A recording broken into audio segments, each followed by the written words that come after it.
쪼스! 법무사랑 당신의 걱정을 들어요. 들어요. 아버지 재산이 20억으로 올랐는데 아버지 부채가 20억이다. 그런 경우에 20억을 내가 갖지도 못하고 10억에 대한 양도소득세만 나만 냈고 그렇지, 그런 꼴이 돼버리네요. 그렇게 되겠죠. 그러면 어떻게 해야 됩니까? 이게? 그런 경우에 이제 상속재산 파산을 해야 되겠죠. 이런 경우에는 상속재산 파산을 꼭 해야 된다. 반드시 해야 되겠죠. 왜 아주 중요한 그러냐면 부분이. 세법에 보면 예. 비과세 양도소득이라고 하는 게 나와요. 비과세 양도소득. 예. 파산 형고에 의해서 처분해서 발생하는 소득은 과세하지 않는다. 이런 규정이 있어요. 파산해서 처분한 소득은 네, 그렇죠.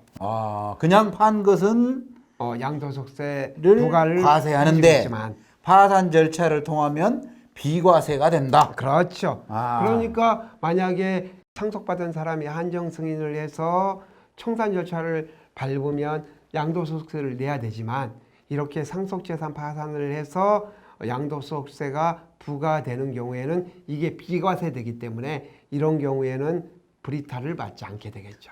그러면 한정 승인을 해서 경매 절차를 넘어간다거나 아니면 임의 매각을 했을 경우에는 과세가 되는데 그렇죠. 상속재산 파산 절차에 들어가서 환가 절차를 하면 세금이 안 나오기 때문에 그렇죠. 결국 나한테 이런 부채가 세금이 남지 않는다. 그렇죠. 그런 내용이네요. 그런 장점이 있고 두 번째는 한정 승인을 해서 청산하려면 상속인들이 얼마나 머리가 아프겠습니까? 일일이 개입을 해야 되니까요. 일일이 채권자들을 연락해서 설득하고 그 다음에 또 모이라고 그래서 재산도 분배해주고 이런 게 복잡하지 않겠어요? 그러니까 이 모든 것을 법원에 맡기는 거예요. 상속재산 파산을 하게 되면 파산하면 누가 선임이 될 거 아닙니까? 파산관제인이라는 제도가 있지 않습니까? 그럼 이게 개인 파산하고 상속재산 파산하고는 결국 비슷한데 개인 파산은 살아있는 사람의 재산을 파산하는 거고 그렇죠. 상속재산 파산은 돌아가신 분의 그 재산을 파산 절차로 해서 그렇죠. 마무리하는 거고 그런 절차. 그렇게 이렇게 여러 가지 장점이 있어요. 그러면 상속재산 파산을 할 때 돈이 들어갈까요? 안 들어갈까요?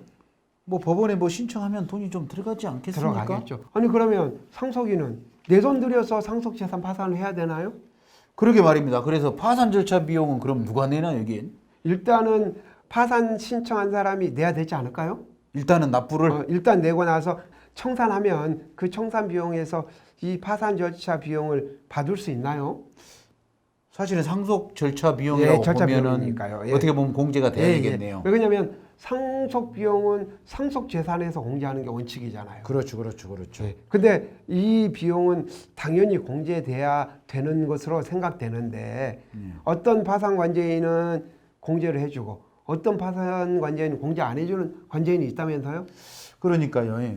이것은 좀 상속 비용으로 봐야 될 것 같은데. 예. 하여간 어떻게 됐든 간에 파산 절차에서 상속에 관한 파산 절차 비용이 공제될 수도 있으니까 결국 환가를 해야 된다거나 이럴 꼭 필요성이 있으면 상속재산 파산을 검토해야 되겠네요.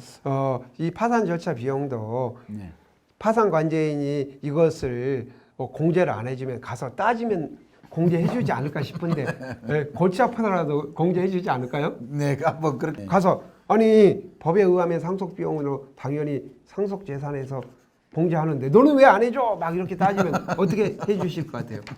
상속 재산이면 당연히 공제해야죠. 공제해 주실 것 같죠? 그렇죠. 당연히 공제해야죠. 그렇게 공제되는 게 맞을 것 같습니다. 오늘은 하여간 상속 재산 파산의 절차에 대해서 알아봤습니다. 조이창 법무사랑 당신의 걱정을 덜어요.